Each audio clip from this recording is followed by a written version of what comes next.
Dear all, in this video lecture, I am going to discuss about the introduction to programming paradigm, which is the first concept of Unit 1 in C programming. Here we'll discuss one by one like introduction, why programming language, high level language, overview of C introduction, features and applications, and steps in learning C programming. Now we'll discuss about the introduction.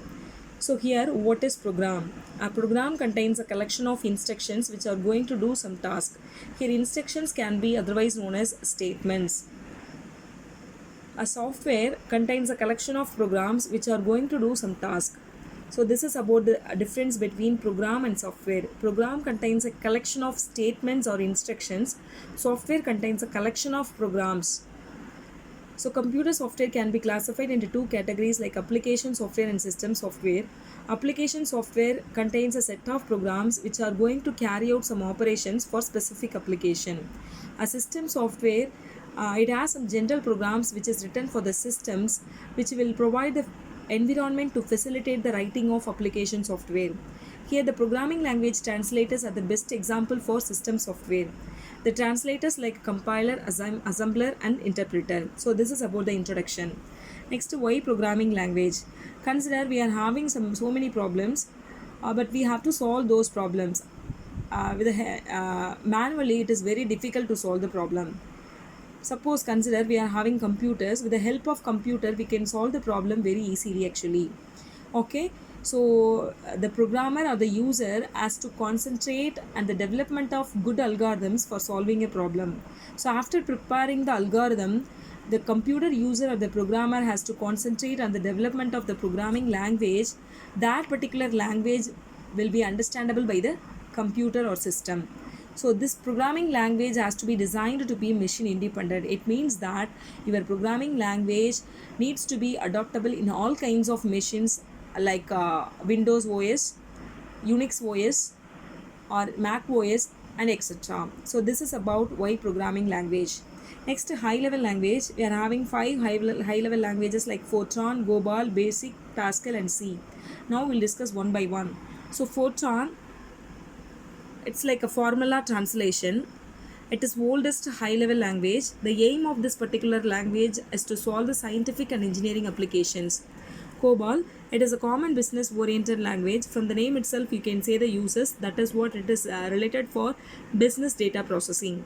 Next, basic, it is beginners all purpose symbolic instruction code. The aim of this particular language is to learn about the computer as well as its structure, internal structure. Pascal has been introduced by Blaise Pascal. So he is a French mathematician. The aim of this particular language is to learn about the problem solving and the programming methods. So this is about 4 high level language. So next we are going to discuss about the overview of C introduction. So the very first electronic computer is a ENIAC, that is electronic numerical integrator and calculator. So this is about the first computer machine. So after that they have introduced EDVAC machine, that is electronic discrete variable automatic calculator. After that they have introduced the computer in the year of 1950s, which is used to for doing the mathematical and computational calculations.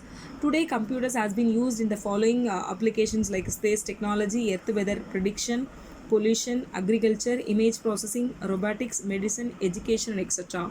In these type of applications, the old machine as well as assembly languages are completely useless. So they have introduced the C language. C is a high level language which will be used to develop the programs for these type of applications. As I already said that C as a highest high level language, it has properties like a portability. It means that this particular language has been adaptable in all kinds of machines like Windows OS, Unix OS, Mac OS and etc. So this particular language, the C language, has been introduced by Dennis Ritchie at AT&T's Bell Laboratories USA in the year of 1972. So this is the upgraded version of 2 earlier languages like BCPL and B. BCPL stands for Basic Combined Programming Language, which has been developed by Martin Richards in the year of 1967. B language has been developed by Ken Thompson in the year of 1970. C language has been developed in the year of 1972 by Dennis Ritchie. Okay, so next we will discuss about C is a middle level language. Yes, it is a middle level language since it performs the operations of both low level language as well as high level language. So low level language in the sense it is a binary language that can be understandable by the computer. High level language can be understandable by the human. So it can be considered as a neither low level language nor high level language. So here the C language, Unix OS, we are having the Unix OS. That particular OS has been written in C language.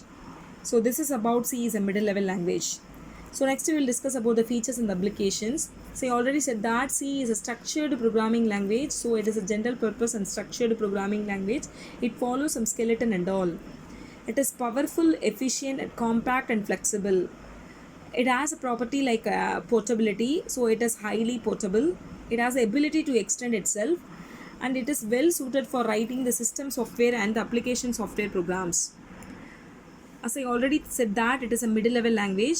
So here programs are fast and efficient. It is applied in system programming areas like compilers, interpreters, and assemblers, and etc. So this is about the features and the applications of C programming. Next, steps in learning C programming. Learning C is easier than any other language. Okay, it is very easy actually. We can easily learn this particular language. So first of all, we have to learn about the character set. After that, the constants, variables, and the data types. And then we have to learn about the control statements. After learning the control statements, we have to learn about the functions, arrays, pointers, structures and unions, files, data structures, algorithms, programs. So this is what the structure, this is what this flow we have to learn the C programming. These are the steps to learn the C programming. Okay, so that's all about the introduction to programming paradigms. Thank you all.